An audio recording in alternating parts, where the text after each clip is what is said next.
outset, I'm very happy to welcome today's chief guest, the driving force behind every academic activity, our beloved Vice Chancellor, Professor Jamuna Duvuru.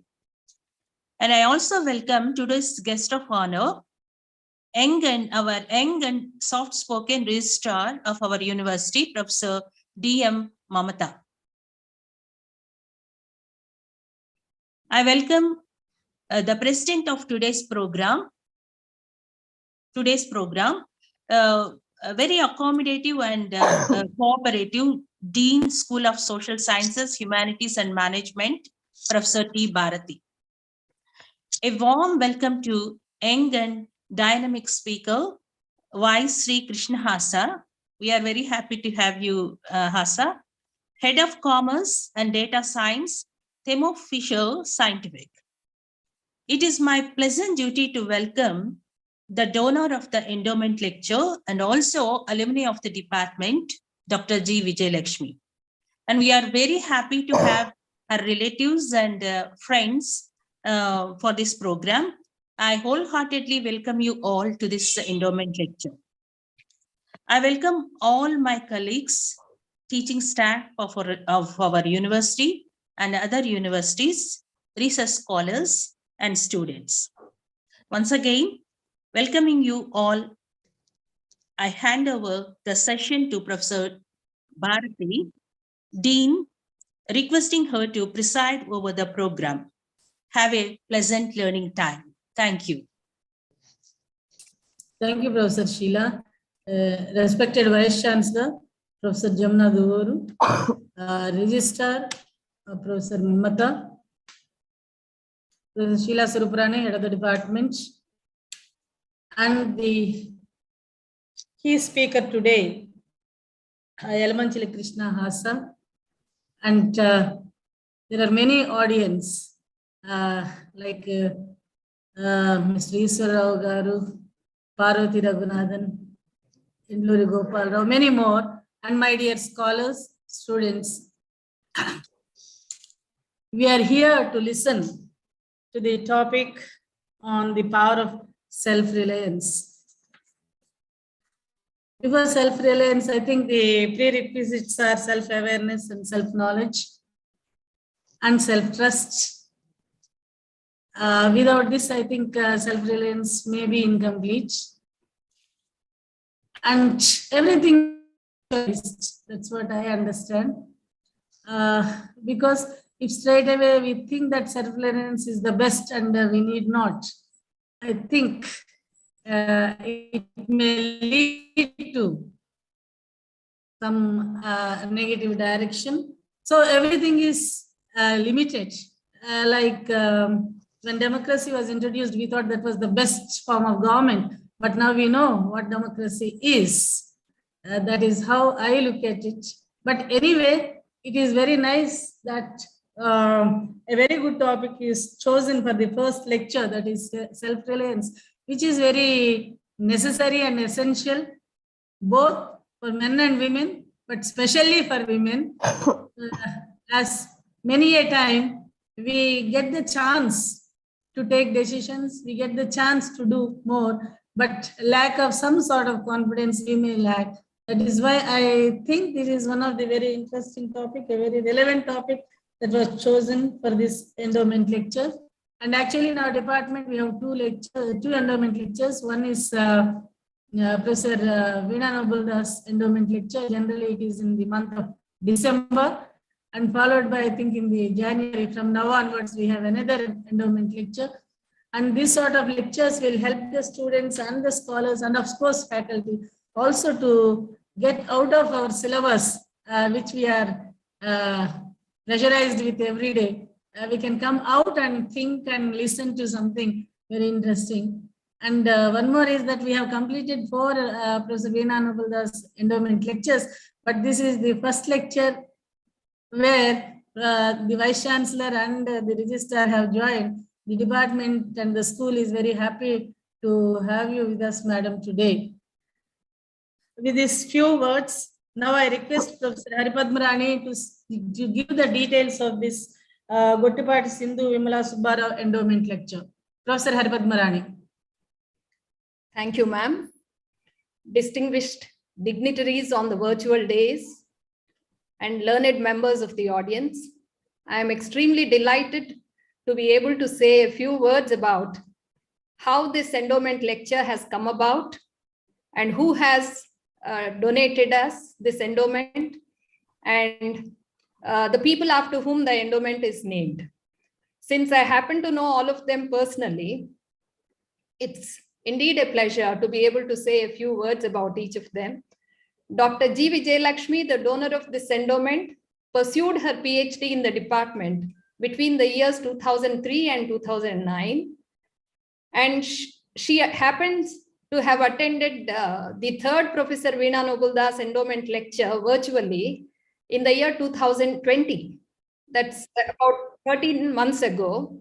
She attended the Professor Veena Nobuldas Endowment Lecture. Immediately after the lecture, she called me and asked me what should one do to be able to institute a lecture. I quickly called the examination section and found out the procedures and asked her if she was really serious. And she said, I am. I cannot express how happy I felt when I attended the endowment lecture this morning. It made me feel so good. It was so well organized. And I want to institute something similar, she said, in memory of my parents and son. And quickly we followed up. All the formalities were completed in less than a month. And that is how the endowment lecture has become a reality in less than a month. And I'm really very happy that we are able to organize the first endowment lecture, which Dr. Gottipati Vijayalakshmi instituted in memory of her son, Sindhu, and her parents, Gottipati Vimala and SubbaRao. Now, to tell you all just very briefly a few things about these three people after whom the endowment is named. Sindhu was a precious 14-year-old child who showed maturity, intelligence, and endurance that was far beyond a child of his age. He unfortunately exited the physical world in 1999 with an undiagnosed health condition. As the pain of his departure still lingers, I think it is only apt to end my introduction to Sindhu as abruptly as he left all his loved and loving ones 23 years ago. Now, coming to Gottipati Vimala, Dr. Vijayalakshmi's mother, she was born in the year 1941. She was a perfect homemaker, like most other mothers, but she was known for her remarkable culinary skills. Apart from being a loving wife, mother, and grandmother, she was a true researcher and experimentalist in the laboratory of her kitchen. A born cook, she instinctively knew how to make tasty food without compromising on nutrition. I can personally testify to her culinary skills as someone who was fortunate to have enjoyed her multiple recipes of payasam, green leaf chutney, and green leaf podi made of a mix of greens like totakura, chukkakura, and palakura, which I had never tasted before, nor have I ever tasted after anywhere else. Now, coming to Gottipati SubbaRao, he was born in the year 1938, and he served in the irrigation department for several decades till his retirement in 1996. So committed he was to his job and so amiable a person he was, that it was hard to forget him for the people of the villages where he worked during his service. Our family's association with their family began when he was transferred to our village in Guntur district 50 years ago as a supervisor of water canals. Since he was addressed as Supervisor Garu by everyone, he became Supervisor Pedanana for us. The seeds of most such relationships and friendships he had sown along his professional journey continue to bear fruit and are reaped today as much by his daughter and granddaughter as by all others. Known for his simplicity, he always wore only khadi throughout his life. He was an epitome of self-discipline and concern for others. His concern extended not only to humans, but equally to animals, plants, and to the resources of the planet as well. Unlike most of us today, he lived in such a way that he consumed less than what he could produce. Slogans like save water, save energy, don't waste time were all default practices at home. His day would start at 4 a.m. and he was the engineer, gardener, electrician, plumber, and carpenter of the house. The entire house except the kitchen was his workshop. During one of my visits to their home about 30 years ago, I was witness to him placing a vessel of uncooked rice in a long glass box placed in the open backyard of their house. When I queried him about the curio, he said, "This is a solar cooker. No doubt, it takes a little longer for rice to cook, but we don't have to use any gas and it saves energy." He would say this with an unmistakable air of gratification in his voice and an unforgettable smile on his face. In a nutshell, Gottipati SubbaRao was a caring, committed, and hardworking person from whom his daughter and granddaughter have fortunately inherited the ethic of giving something in return to the one that makes our lives better, be it a person or an organization or the society at large. Now, to say a few words about Gottipati Vijayalakshmi herself, she did her Bachelor of Arts and Master of Arts from Osmania University. Then she did her PG diploma in the teaching of English from IFLU, Hyderabad. And she worked in IEG, Institute of Electronic Governance, as soft skills consultant for several years between 2004 and 9.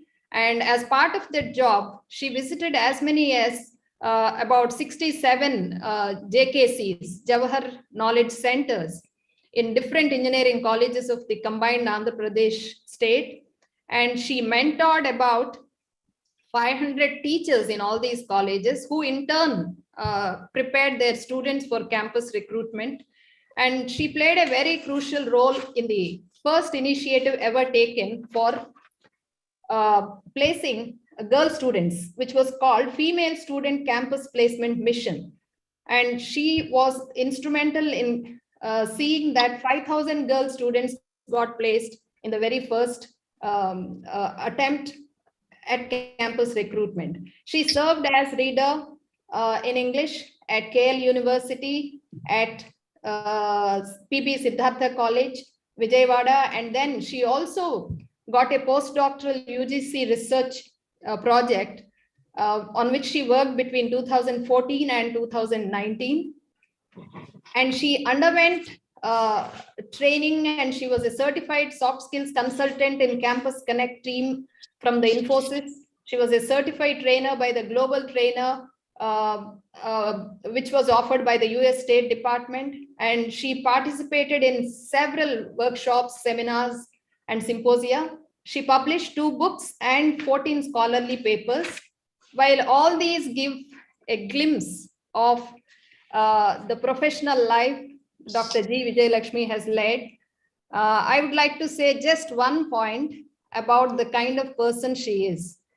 Usually, people who are dealt harsh blows by life tend to feel bitter, resentful, cynical, pessimistic, and even fatalistic, often displaying a kind of attitude like, "I'm more sinned against than sinning." But what is unique about Dr. G. Vijayalakshmi is that she is someone in whom we find the virtues of temperance and endurance in equal measure. She is a standing example of what Dalai Lama says, I quote, "Pain can never change you, but that doesn't mean it has to be a bad change. Take that pain and turn it into wisdom." This is precisely what Dr. G. Vijayalakshmi, who has done her research on the theme of female suffering in Indian short fiction in English translation, has done with her life.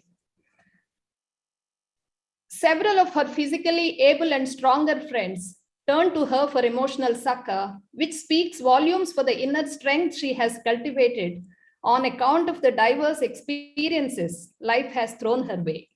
And on behalf of the department, I wish Dr. G. Vijayalakshmi good health and happiness always. Thank you all for listening to me patiently. Thank you.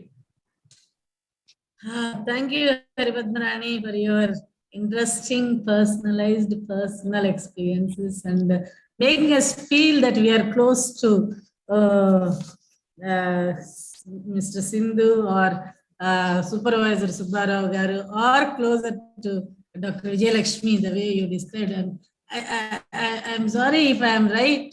You have not added that she did her PhD, or I might have missed that she did her PhD from our university. Anyway, thank you very much. We are very much pleased. Now I request Professor V. Nirmala to introduce the chief guest, our Honorable Vice Chancellor. Please, Nirmala. Madam, a very pleasant morning to all the invitees, participants of this endowment lecture. I'm very happy to introduce today's chief guest, Honorable Vice Chancellor of Sri Padmavati Mahila Vishwavidyalayam, Professor Jamuna Duru Garu, on this occasion. It's an honor indeed for to give a brief introduction about Professor Jamuna Duru Garu. For want of time, I'm presenting a very brief introduction of our chief guest. Professor Jamuna Duvuru's biodata is very rich with 40 years of research and 30 years of teaching experience.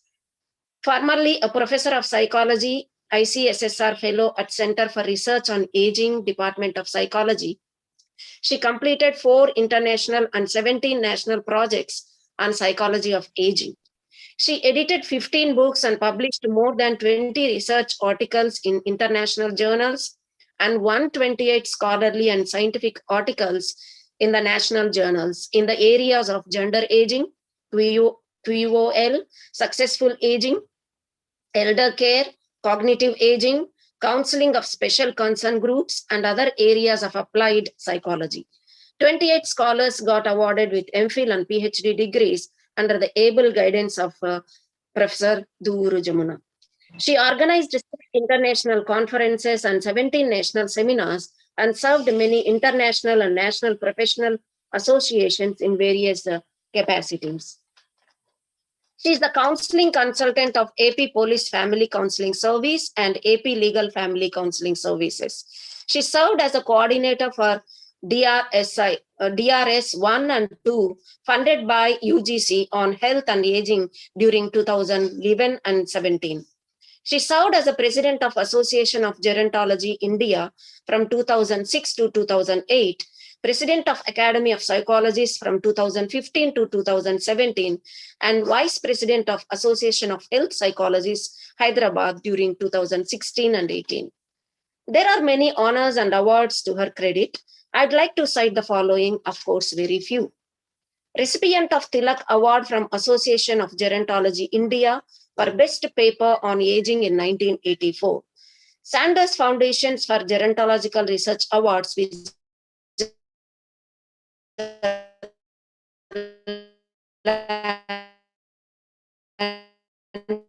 in 1989. Award of SICI DFA IT Canada in 2010.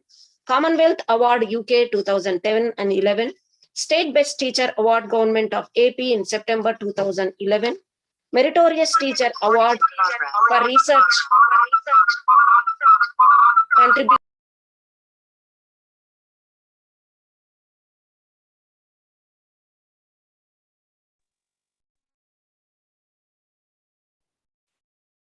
What happened?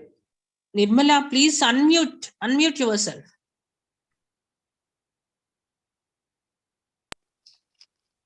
Sorry.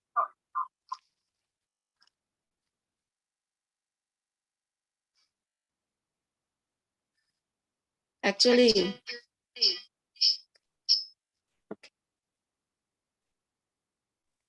You can proceed. Madam got the visiting chair in Gerontology Award from St. Thomas University, NB, Canada in 2017. Visiting scientist at TMIG, Tokyo, Japan in 1988 and 89.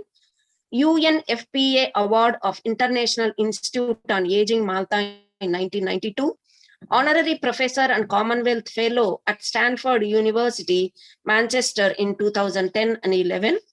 She visited UK, Canada, Paris, Hong Kong, Mexico, USA, Singapore, Japan, and Malta on various academic assignments. She has been discharging her duties as the Vice Chancellor of Sri Padmavati Mahila Vishwavidyalayam since January 2020.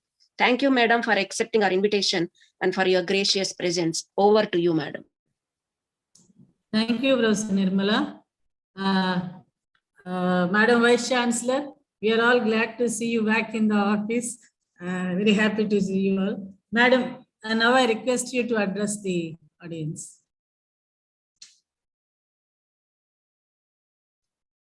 Yes, very good morning. I'm sorry if there is any difference in my voice in terms of volume, in terms of, sometimes there may be interruption. I'm sorry at the outset. Very good morning. And on behalf of Sri Padmavati Mahila Vishwavidyalayam and on my personal behalf, I am warmly welcoming all the participants on this virtual platform, which is meant for organizing the endowment lecture, which was initiated by Dr. Vijayalakshmi, a former doctoral student of English department of SPMVV, in the name of her son, Sindhu, parents, Srimati Vimala and Sri SubbaRao. Yeah, it's my proud moment and privilege to be part of this first endowment of this Gottipati Sindhu Vimala SubbaRao endowment lecture at the Department of English Studies. As you all know, English department is one of the premier departments of this university with a very distinguished learned faculty members around. Professor Bharati, Professor Hari Padmarani, Professor Sheila Swaruparani, Dr. Neeraja, Dr. Nirmala, Dr. Y.S. Sharada. So with all these faculty members, the department is, I can say, it's one of the full-fledged department with its academics and research, which is very active and very resourceful for many of our university developmental activities. On this occasion, I would like to invite the registrar of our university, Professor D.M. Mamata, today's special invitee and speaker of this endowment, first endowment lecture, Elamanchili Sri Krishna Hasa. So we welcome you to our midst to this endowment. So it was really very fascinating to listen to Dr. Hari Padmarani's introduction about the endowment, how the idea of endowment came to Dr. Vijayalakshmi. It's a bit emotional and also intellectual. See, the emotional part, of course, in the name of her son, parents. And the other part is her life is inspirational to any student, any budding student in the, in any department for that matter, not only the English department, but in every sphere, that her life itself is a demonstrable, inspirational kind of example, especially through her introduction by Dr. Hari Padmarani. Today it made very, very special in every heart of, the participant of today's endowment lecture. Of course, the topic which you have chosen for this endowment is really very fascinating. Of course, self-reliance is the mantra, as Professor Bharati said. Self-reliance is the mantra not only at the individual level, but also at the national and global level. I mean, self-reliant, to be self-reliant means it conveys many meanings. If it is an institution, if it is an individual, if it is a nation, it speaks about the strengths and weaknesses of that particular, aspect. In simple, though it refers to the ability to be independent, ability to be, very clear about what he is, ability to, initiate certain actions by himself. So these himself or herself, these are some of the common markers of self-reliance.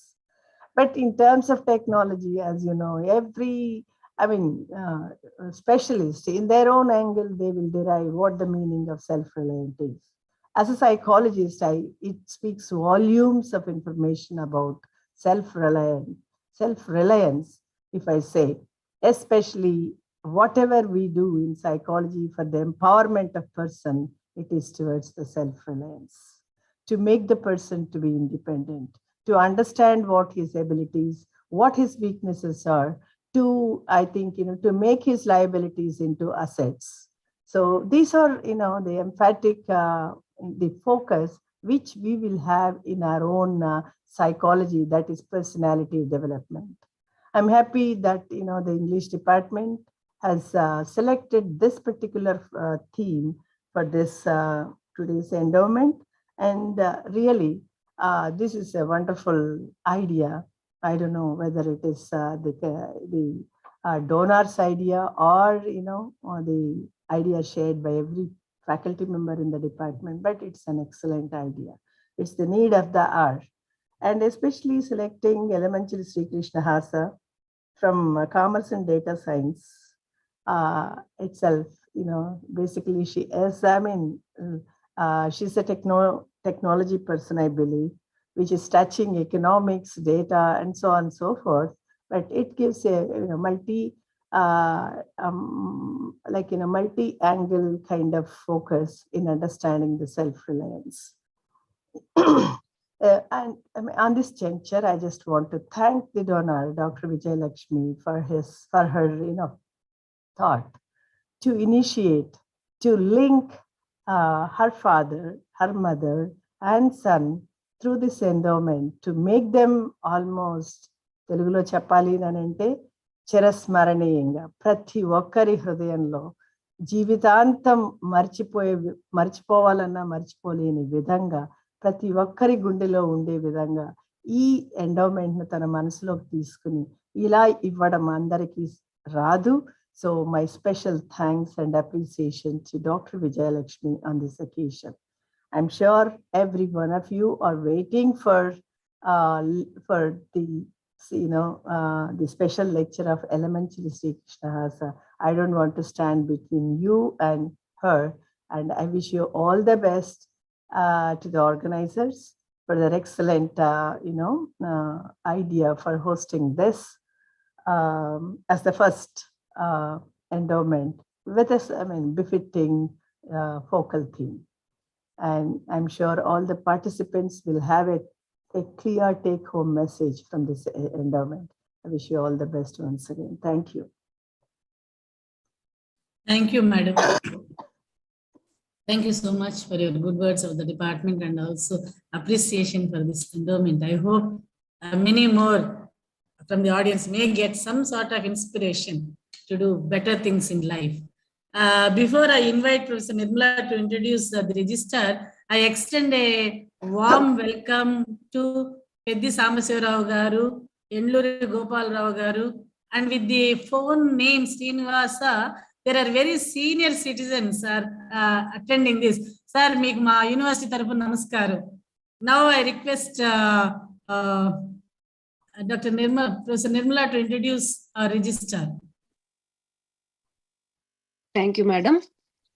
It's my pleasant duty to present a very brief introduction about the guest of honor on this occasion, Professor Mamata, the dynamic registrar of our university.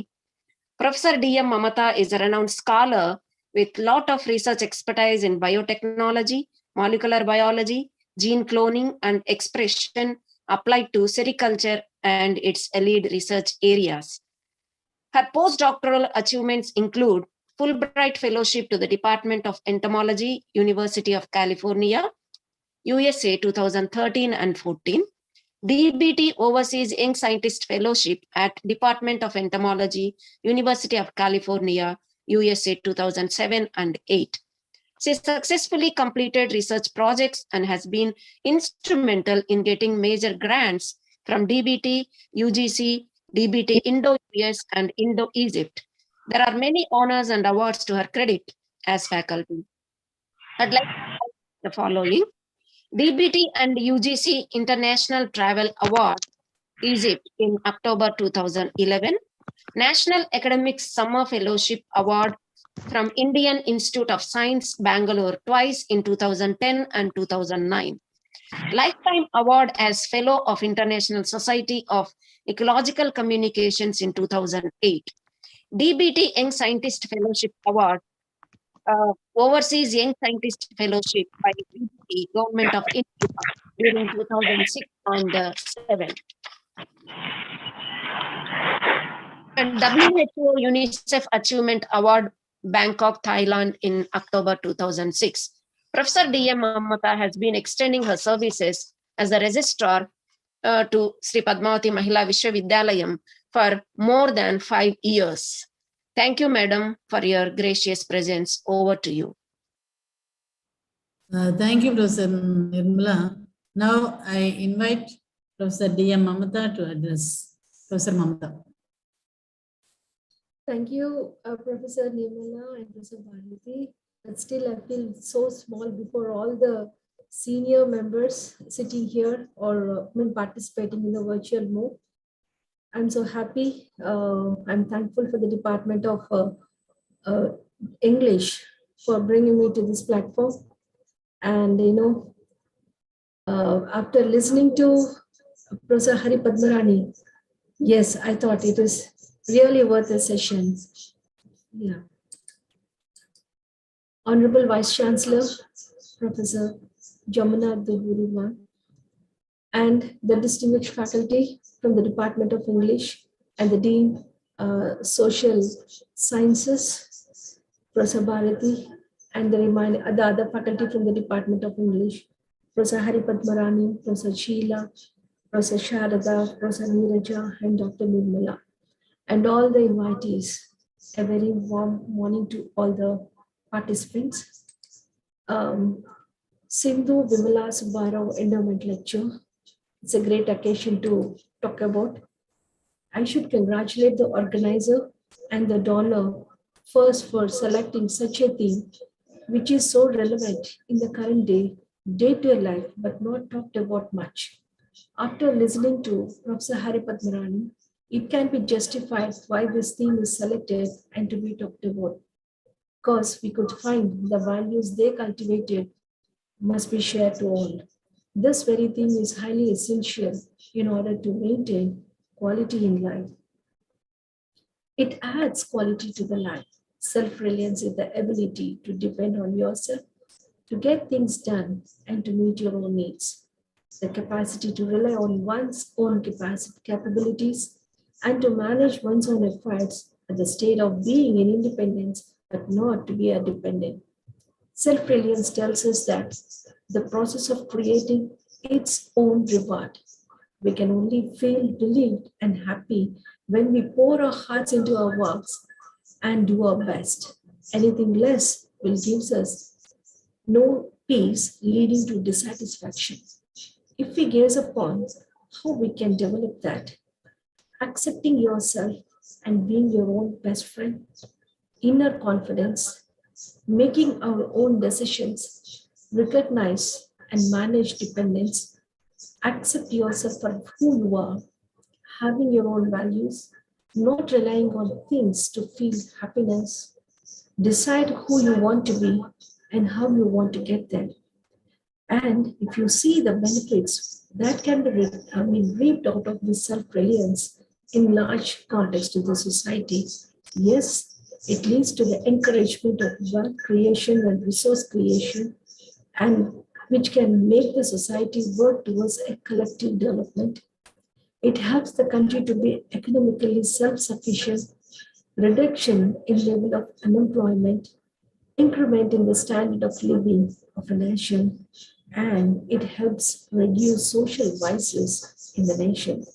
Well, what is self-reliance and self-confidence? The more you act in self-reliance, which is an independent way, the more certain you become of your own abilities. Practicing your self-reliance helps you overcome obstacles, learn from the failures, and impact your own self-worth and self-confidence. It reminds me of a great quote from the Bible. For God has not given us a spirit of fear and timidity, but of power, love, and self-discipline. One can be self-controlled or self-disciplined, yet still emotionally independent.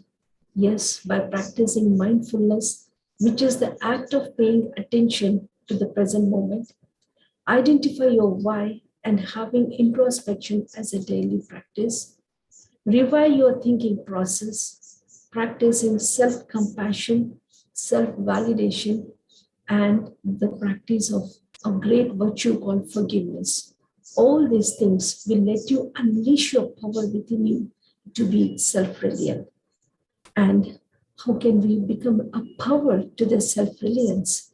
It reminds me of the valuable words of Dr. APJ Abdul Kalam, who is indicating that integrity is an integral part of functioning in all walks of life. Integrity is a personal choice. It is, and integrity is a way of life.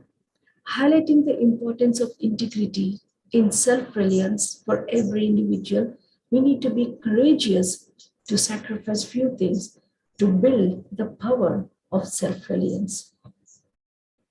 I'm just wondering the prayer of great King David, who always says, may integrity and my uprightness preserve me, for I wait for you, Lord.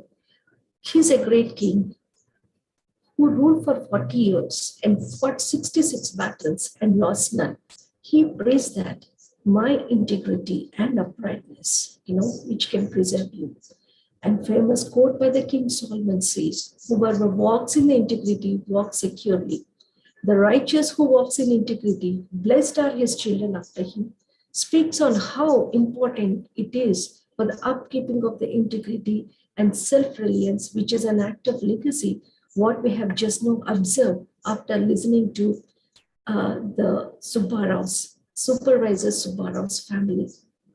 To conclude, the more you act in self-reliant way, the more certain you become of your own abilities or capabilities. Practicing your self-reliance helps you overcome obstacles, learn from the failures, and search for the opportunities in those failures and improve your own self-worth and self-confidence, making you a powerful, self-reliant individual. I wish all the participants a happy listening, and I wish this endowment lecture will help everyone revisit on the theme for quality inputs in one's own life. Thank you, one and all. I thank the organizers for giving me this opportunity to share my bit of my mind on a very important and powerful theme. Thank you, one and all.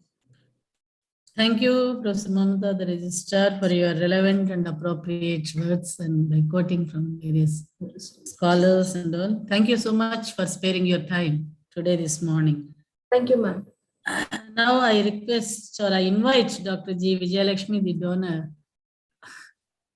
Please speak a few words, share your feelings.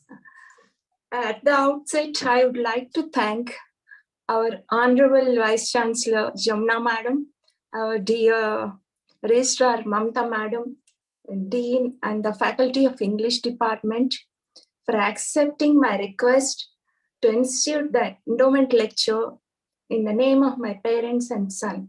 I am really grateful to you all.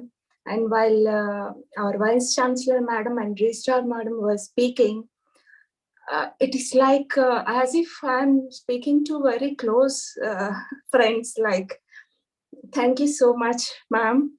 And you made me very emotional. Anyway, my parents inculcated in me the value of giving.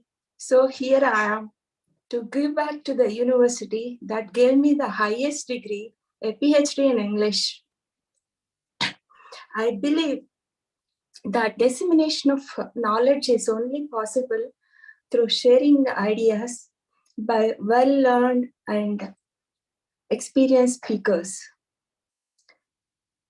Further, I draw inspiration from my guide, P. Haripadmarani, who affirms the fact that our valuables may impress momentarily for a while, but our values are timeless and continue to inspire forever.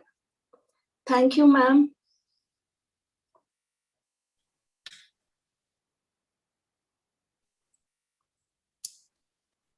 Thank you, Dr. Vijayalakshmi Garu. Hope I am audible. Yes. Thank Yes. you. Okay. Thank you, Dr. Vijayalakshmi. Yes, I hope we all get some sort of inspiration in getting satisfaction by giving to others. Thank you very much. In fact, we are all happy for this endowment. The department and the university is grateful to you for instituting this endowment lecture. Thank you so much. Thank you. Now I request Professor Vice Sarada to introduce the speaker of the day. Professor Sharada. Thank you, ma'am. A very good morning to all of you. I'm very happy to introduce a very interesting person today, which I should add to what our Vice Chancellor Madam has said about her mother, the donor.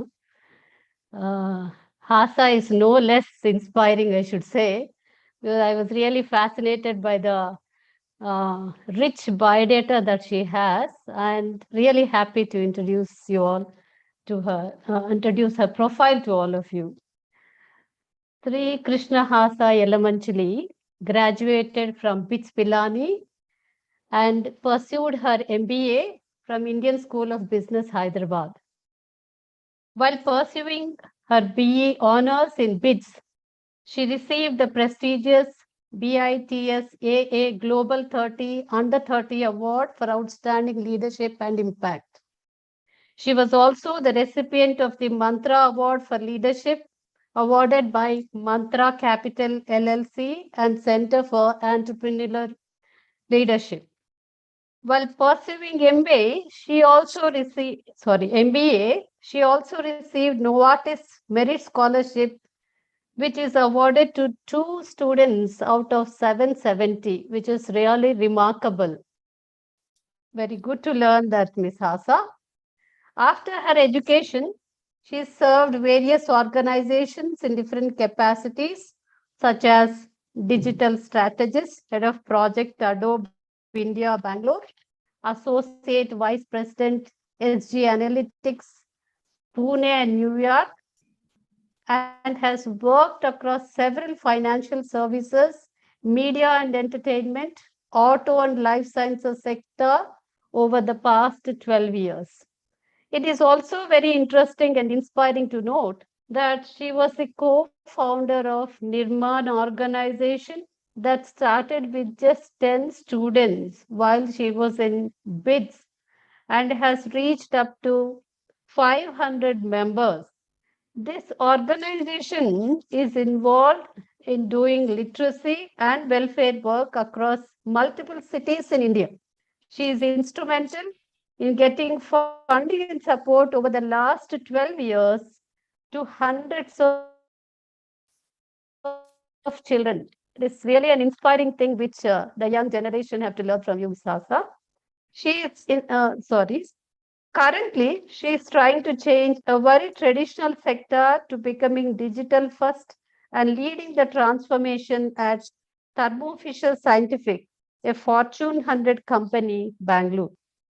She lives in Bangalore, married to Mr. Harsha, who is an expert in the field of renewable energy. There are many more things actually to add to her profile. For want of time, I've just given a very brief account of her profile. And thank you for giving me this opportunity. Welcome, Ms. Hasa. Thank you. Thank you, Professor Sharada. Now, I think the audience are anxiously waiting for you to listen to. This is Yelamanchili Sri Krishna Hasa. Warm welcome, and you may start. Thank you.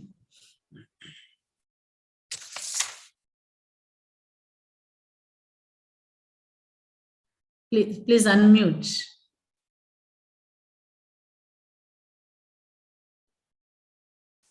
Okay. Someone please inform I Mr. Sam. Yeah, I think now I'm able to. Thank you so much for unmuting me.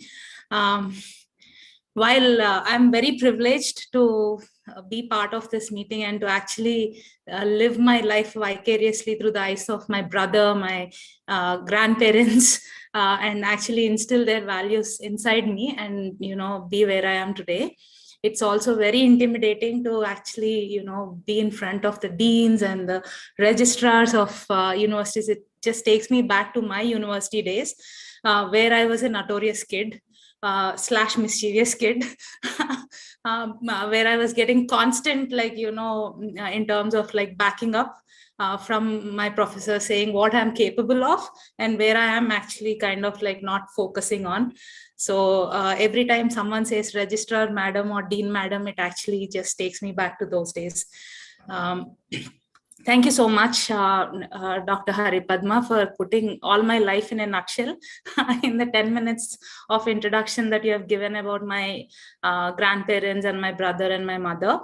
Yeah, I mean, I have actually seen great number of values that are actually, lived as we breathe, right? Not just like, told or, preached. It was all practice. And we also have Samsira Tatgaru, who is equivalently like, following till date and who is very inspirational to us.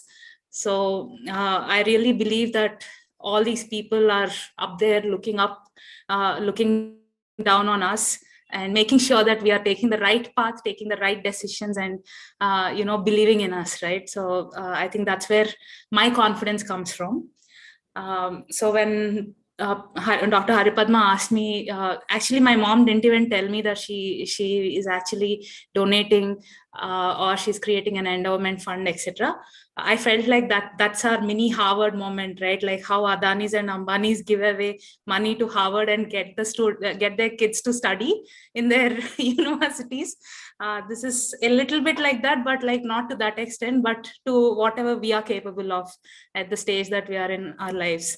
So thank you so much, Dr. Vijayalakshmi, for giving me this opportunity.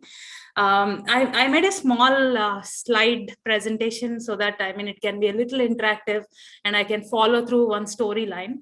I do have 5 major things that I believe in.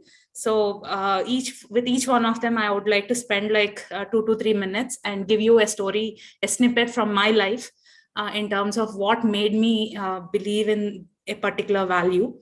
So let me start sharing my screen, but in between, I'll be happy to kind of interact with you all students and take your questions. So feel free to leave your messages on the chat. All right, so there you go, the power of self-reliance. Obviously, after the dean madam and the registrar madam has actually spoken, I realized that this is the concept for our nation right now. It was a very uncanny coincidence, nothing to do with what is happening in the country, but I just felt like this is something that I can share personally from my experiences. So what brings me to the point of self-reliance? What actually makes me, unique at my workplace, from where I have started as an analyst in a company called Wells Fargo, to one of the senior member in a company called Thermo Fisher. I'm sure Dr. Mamata madam will know a lot about Thermo Fisher, because I'm assuming that all her molecular biology, all her gene therapy statements, they're all done using Thermo Fisher products. We call ourselves leaders of servicing science. So I do not have a lot of background in biology. I used to hate biology when I was a kid. I wanted to become a doctor, but thankfully I did not take that route, because I am not like really good at studies per se. I'm a very practical person. I would like to sit in labs and I would like to like experiment. I would like to see things as I learn. So that brings me to this point of curiosity, right? From childhood, it was always my curious questions that made me stand apart. whether it is during the interviews, whether it is during, my interaction with like senior leaders, or whether it is making me memorable in their view, right? And remembering me when there are right opportunities that are in their companies, respective companies, right? It was always the curiosity. And, what should I say? Unabashing, feeling of fearlessness. Like, however dumb your question is, just ask, right? There is no harm in asking, but there is harm in actually believing that you know something that you don't know, right? So I always didn't shy away from asking questions, and putting me in the right situation, giving me the right opportunities, allowing me for discussions. So a small experience there, right? Like in BITS, I did a project with World Bank. Obviously, BITS Pilani is like a very prestigious organization. It's a very prestigious company. Some of the biggest startups like Swiggy, etc., have been, from the alumni of BITS. But I was not so popular as a kid. I was like a very, what should I say, shy and like, introvert kind of a person. I was never a people's person. But over the past 10 years or 15 years, I think it was very conscious change of my personality that I did, and that led me to where I am. So I was working with a civil engineering professor, and I had a background of electronics and instrumentation. Just because civil engineering is easier, people can actually go to sites and like look and analyze things. And electronics, you need to be stuck in like your room or in your lab or in front of the computer.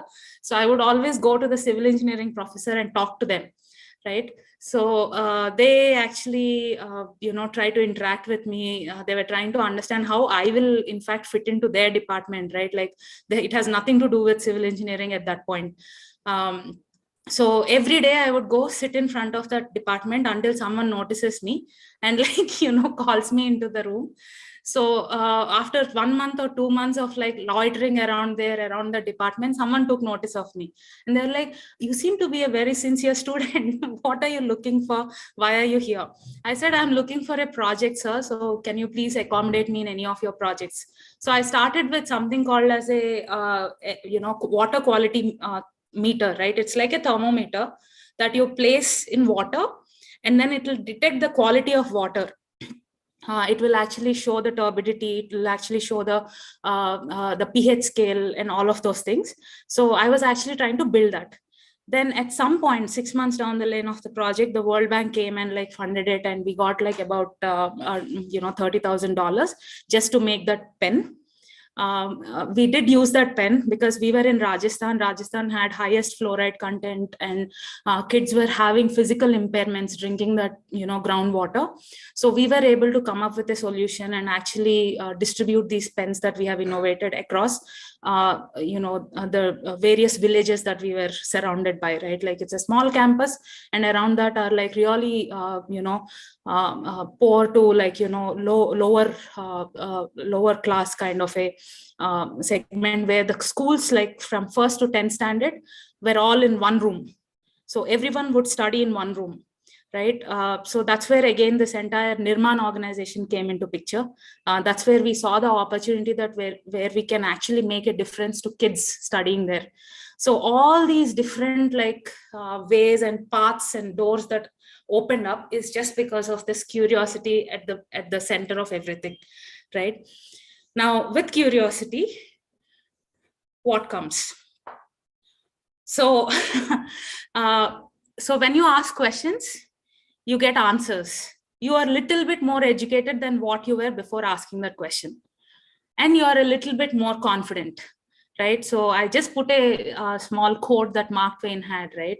A man cannot be confident without his or her own approval. So for me personally, I always felt like, that I can actually bring some change in this world, or if not the world, at least for the people that are around me. So I always felt like I need to, over and above my approval, I also needed to hear that from, my near and dear, that I am of help for them, or I am of like service to them. right? Or I am at their service / right? So these are all the various feelings that drove me to the confidence that I kind of bring onto the table, right? So when I joined Wells Fargo, obviously it was like a very turbulent time, global recession, very few jobs in the market. This was my first and last job that I got. So I said, whatever it is, I'll just go and join and see what I can do. When I joined the company, there were 700 people in the company. By the second year, pretty much everyone knew me because I was closely working with the leadership, though I was 1 year into the company. And my mom was getting like, what should I say, small gifts to her house saying, we are proud that your daughter is part of our company and things like that, right? And which is actually also making her feel good. And there is a little bit of background to that as well. So while instilling values, instilling culture, etc., has been traditionally there in my family, I was not sure about their financial ability to support me in college. So I made friends with the registrars and the deans in my college, and I went and got a guardian signature in the third year, and I took a loan on my education, because I just realized that maybe I shouldn't be dependent on them, because I do not know what their financial situation is, right? They might extend all their, what should I say, credit lines or whatever they have to graduate me. But why do I have to put them through that when I'm capable of raising a loan by myself in a bank and just clearing it off by myself without a pressure on the family? They should not be like losing out on some of their basic needs because they have to give me money to go and study in Bits Pilani, right?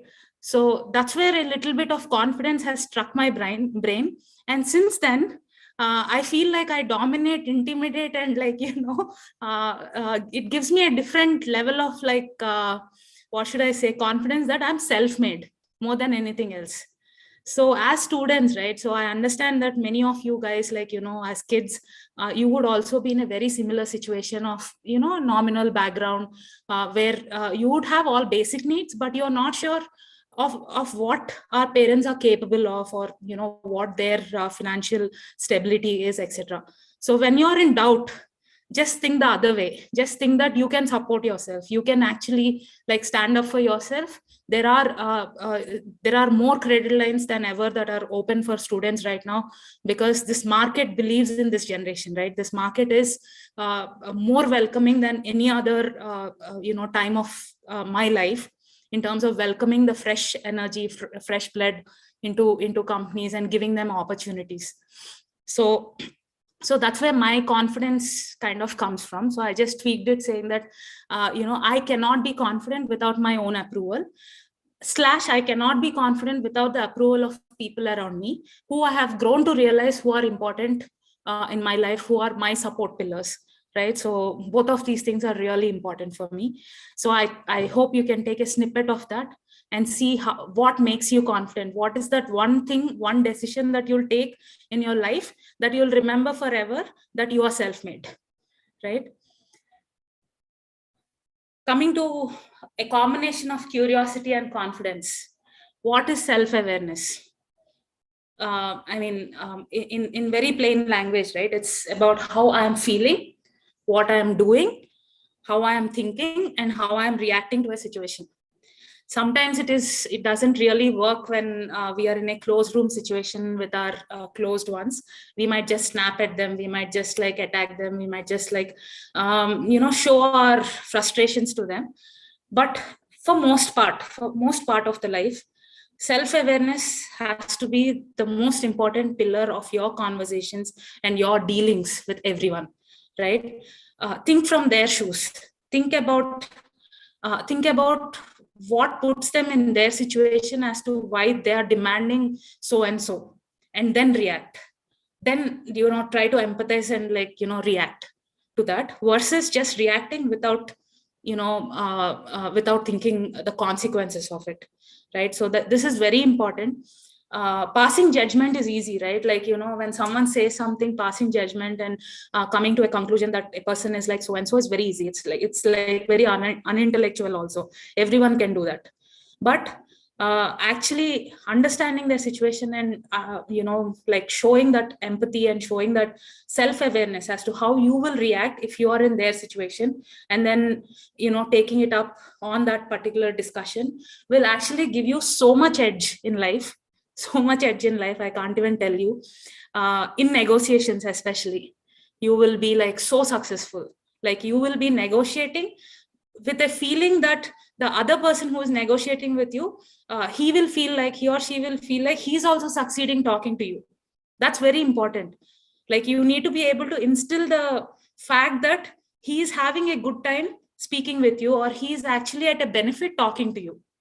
So that's what makes people come and talk to you, take your suggestions, so on and so forth, right? So that kind of self-awareness, looking at yourself, looking at the point of view of the others, and then culminating it into a response is very important, is like really, really important.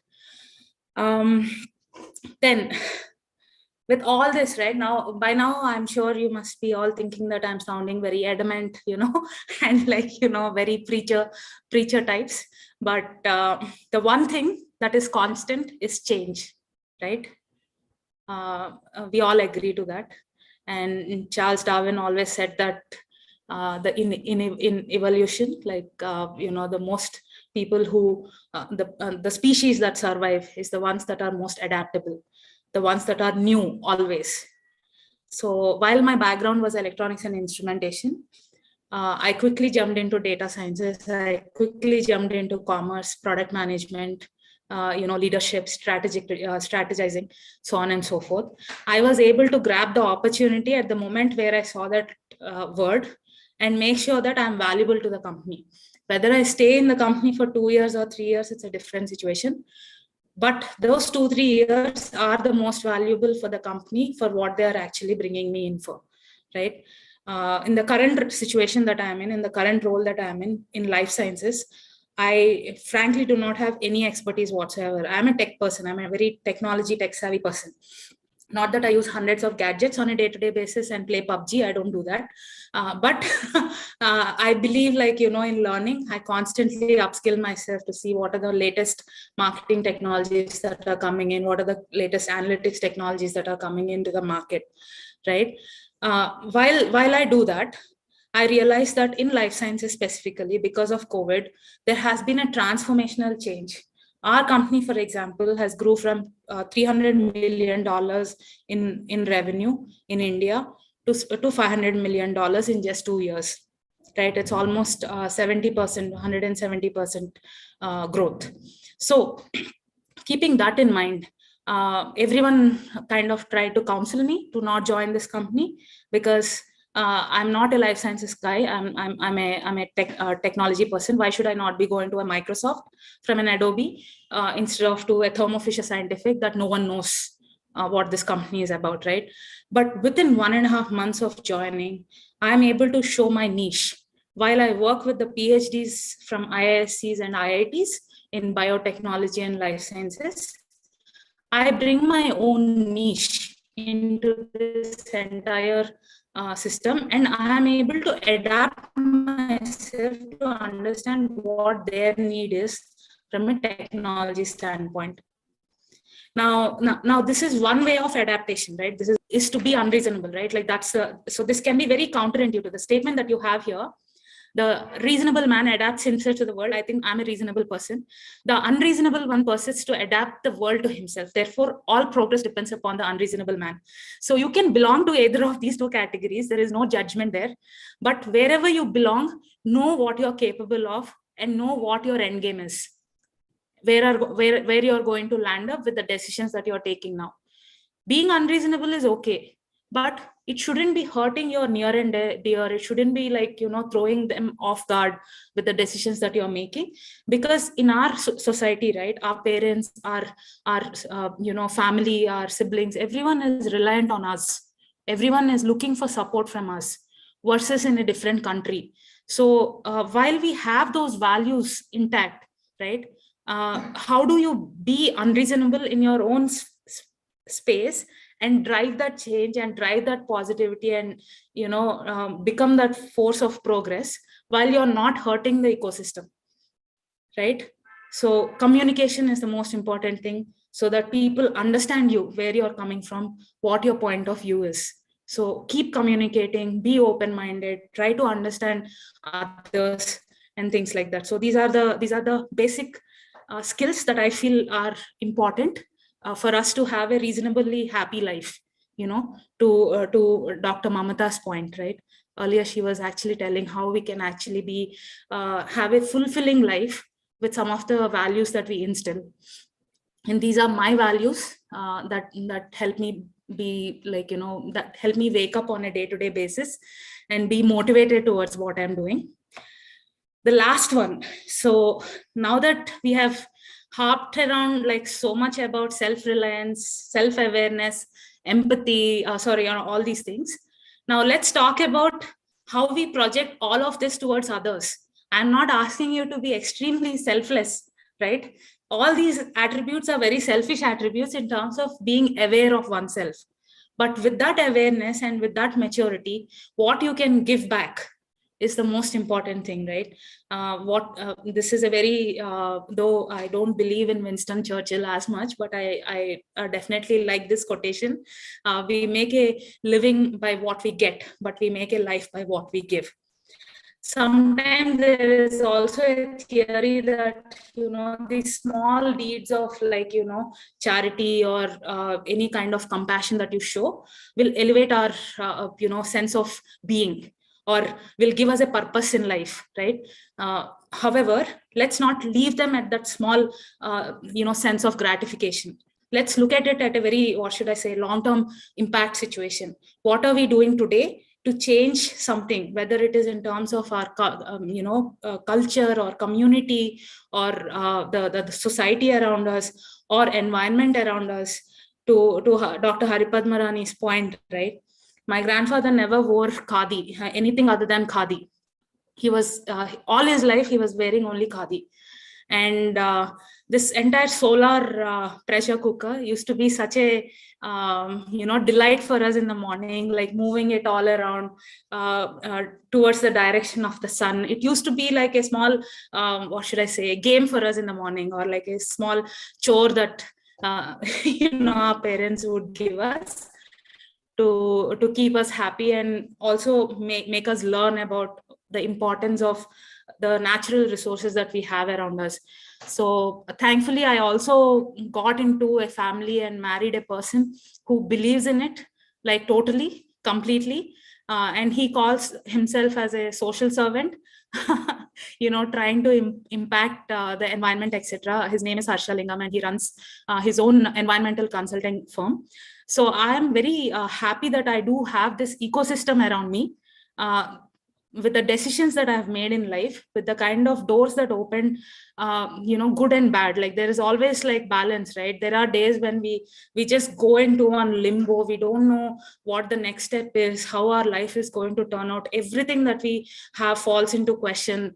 So there are days like that. Everyone falls through, you know, gets through those days. But then spiritually, if you are in the right place, if you know that you have done right by yourself and by others, then I think it's a very small phase that you go through once in a while. Everyone goes through it, right? But I mean, as long as you know that the values you have and the integrity that you have shown is good, then you're clear, right? You can at least sleep peacefully to, you know, to the extent. So giving all this lecture, I was just thinking that we should also be aware of our physiological needs, our, you know, actualization needs, etc. So I feel like I belong at the top of the pyramid, even when I did not have enough financial backing or enough, you know, money to say that, okay, I'm a middle class or a lower middle class or anything per se, right, in terms of societal norms. But I always felt I was always trying to look for what actually makes me happy, not in terms of what gives me the most money or what gives me the biggest house in the world or what gives me the largest car or, you know, the most fancy car in the world. I still believe that, you know, what gives me satisfaction is pretty like inherent, pretty much that is not visible. in terms of something that you can actually say that, oh, this person owns this and this person owns that. No, it's always like something inherent, and you can see it in our faces. You can see that genuinity in our faces, in our interactions with people. That's what we bring onto the table. And that's why, I believe that I have been successful so far in my career and be where I am today. And I strongly urge you to look at this Maslow's law of hierarchy. I'm sure you all learned it when you were like in your first year of education, whichever that is, whether it's commerce or BA or, the different degrees, the BCom and the BTech, etc. But this is the most, this is the basis of our existence, right? So we should be able to understand where we belong. And we should be able to understand how to get to the top of the pyramid, right? So think about it, understand where you belong, and work towards your own, reflection and your own self-awareness and maturity per se. This is a market of opportunity, current situation, and for the next 10 years of growth that is happening in this country. So if you look at the statistics, right? Internet was launched in US in 1990s, and computer was there since 1980s as a household good. For us, it's much later, right? 2000s and 2005 is when we all commercially got to own our own computers. Though it were expensive, we used to have one street in our towns and things like that. So in spite of all that, you see the amount of growth that happened. Today, the per capita ownership of any kind of mobile device is 2.5 in India. We have at least 6 billion devices that are handheld. With that comes the power of education, the power of opportunity, the power of knowledge, and use it in the right direction. And also the power of consumership, right? Like now consumers are ready with anything that you want to bring in front of them and, make them purchase. You have that power. So whether you want to become an entrepreneur or whether you want to work with a, small scale company or a large scale company, there are hundreds and hundreds of opportunities for people who can actually communicate their value that they're bringing to the organization.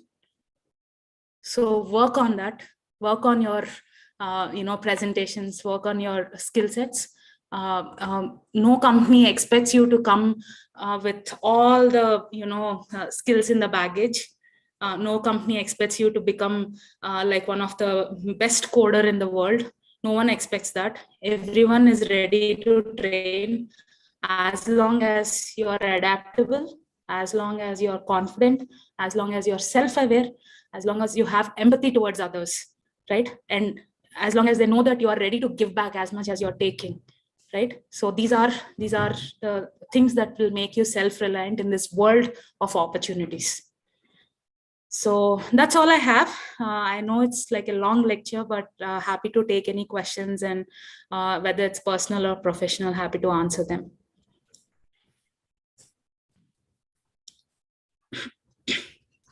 Thank you, Ms. Hasa. Thank you. Thank you. Starting with your making us knowing our own selves, self-awareness, curiosity, and taking us on a long run. And also, yes, it is essential to change. Change is something very natural. Change should be the natural for every human being. And at the same time, you ended with all the audience to know where we belong to.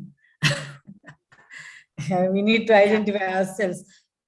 Very interesting, and especially for the students, you ended with a good note. And thank you for taking quotes from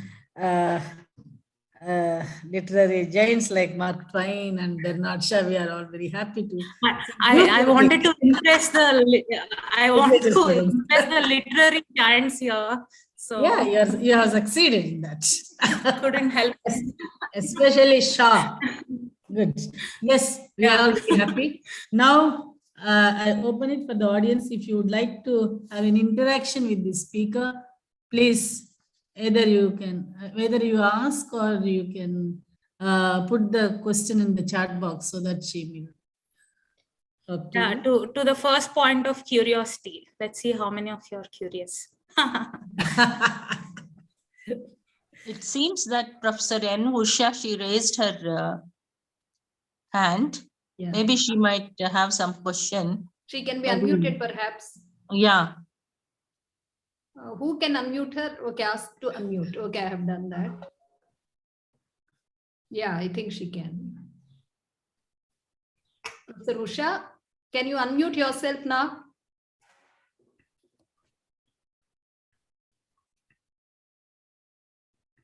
Yeah. Yeah. Professor Usha, you can. Good morning, Professor Haripadma. I'm very happy to listen to this lecture. I personally know Dr. Vijayalakshmi and Srihasa. I don't know whether they remember me, but it's wonderful listening to Srihasa. After many years, I've seen you and I've listened to you. And I'm very happy that you have grown by leaps and bounds. And I'm happy for Dr. Vijayalakshmi for arranging this endowment lecture. And it's really a pleasure to see you both today in this lecture. I congratulate Professor Haripadma Rani for organizing this, and it's a good experience. It's like a happy, bubbly girl becoming very serious and, going through her life in a wonderful manner. And I also remember Self-Reliance by Emerson, which also, in which he talks about this kind of not being conventional, but being unconventional. Only when you are unconventional in the society, you become more creative, more autonomous, and you take care of yourself. Your creativity, your exemplary ideas come forth for the benefit of the society. So I feel that Srihasa is an example of this. I'm sure my students also who have joined this lecture have benefited from this. Today, I stopped my class and asked them to listen to Srihasa because life skills are also very important as part of our, English language and literature. So thank you very much for giving me this opportunity. I congratulate Srihasa and wish her all the best. Thank you. Thank you.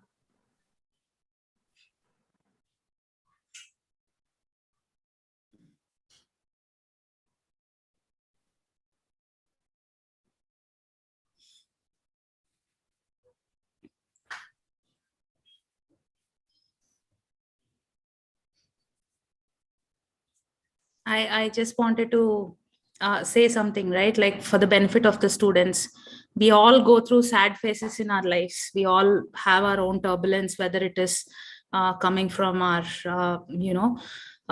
various support mechanisms, whether it is family or friends or, or the lack of it.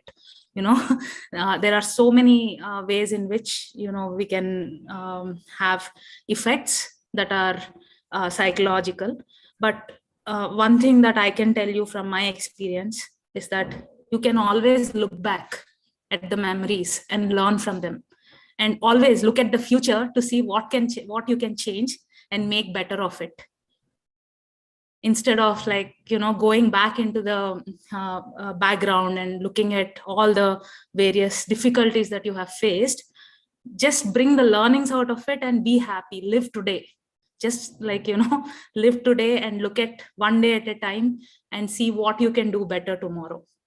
That's what I do. That's what I suggest everyone does. Between our family life, our professional life, the various roles that we play, the kind of balance that we have to strike for all the responsibilities that we have, one might get lost. But always look back and look forward. Look back for the experience and look forward for the opportunity, right? So that's my 2 cents as a conclusion. Yes, I think Vishnu Vandana has given a message. Well said, Ms. Hasa. God bless you. The important thing you emphasized about education, values, and family is an eye-opener to the youth today. That's a compliment. Good. Any students who want to speak up?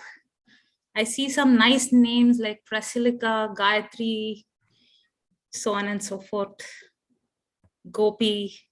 I'm just like picking out on you guys. Like, I mean, I think Yes, Hasa- Divya. Yes, Divya. yeah. Is Yeah. asking a question. Good afternoon to dear ma'ams and everybody. Motivated or self-motivated, which one has more impact to become self-reliant? That is a question.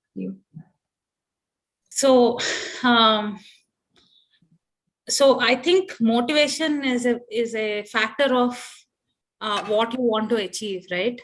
I think it's the opposite. Having self-reliance and being self-aware will motivate towards achieving things, will motivate you towards, you know, clearing your goals or having targets and long-term vision for your life. I think it's the opposite. So self-reliance is like the most basic, like I said, like the most transcending basic feature that we all need to have. We all rely on various other people and other things for our own, like, you know, happiness. But what brings true happiness is your own personality. That is the self-reliance that I'm talking about. Believing in yourself. All of this will lead you to be motivated towards your goals and will lead you to set up these goals to begin with and to work towards them. Does that answer your question?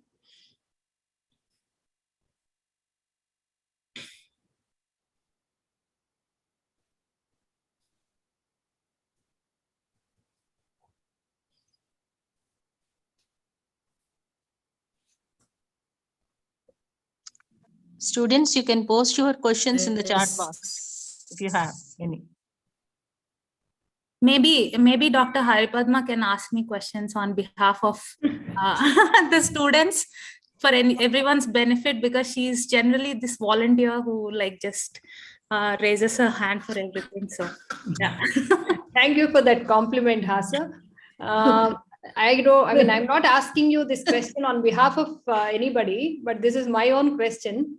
Yeah. You seem to be working, or you seem to be a very successful person in the corporate sector.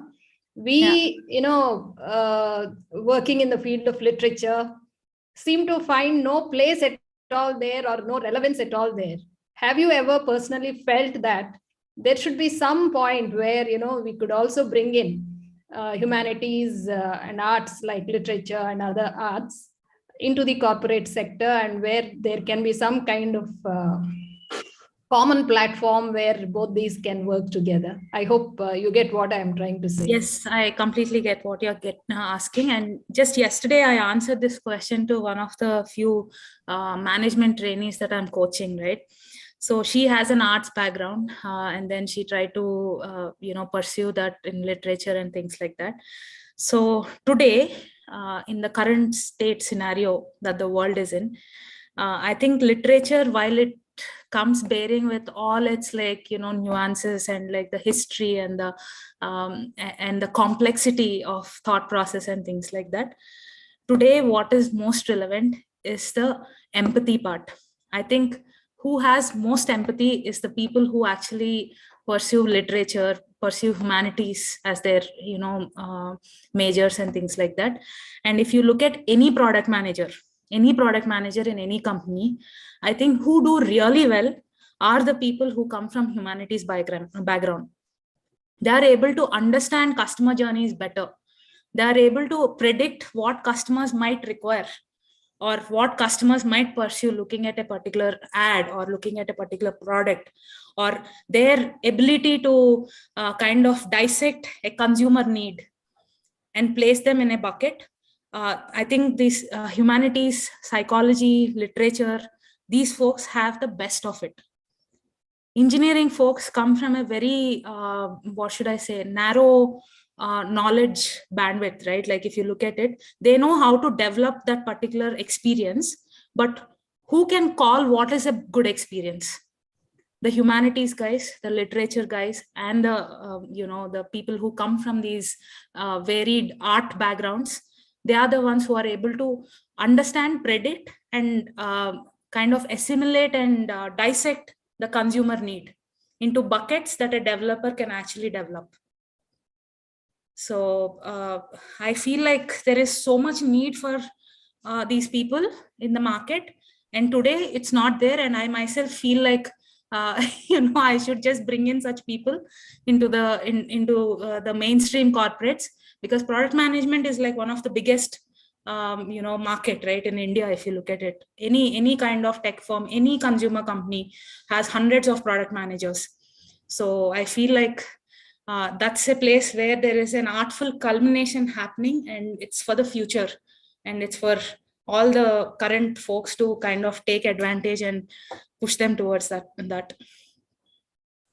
Thank you. And apart from that, my husband is just prompting me here, talk about the opportunities that we have in developmental organizations, right?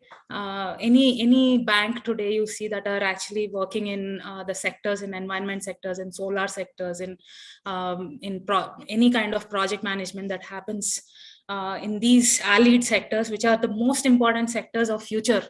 Elon Musk says it. Elon Musk says something, the stock falls. If Elon Musk praises someone, the stock goes up.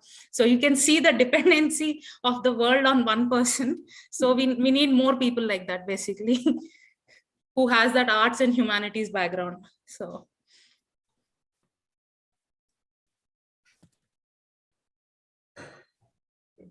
I think perhaps that is the reason why IITs are introducing MA literature. yeah. Most of the IITs now, they're introducing MA literature under the banner humanities or something. Yes, anybody would like to say something?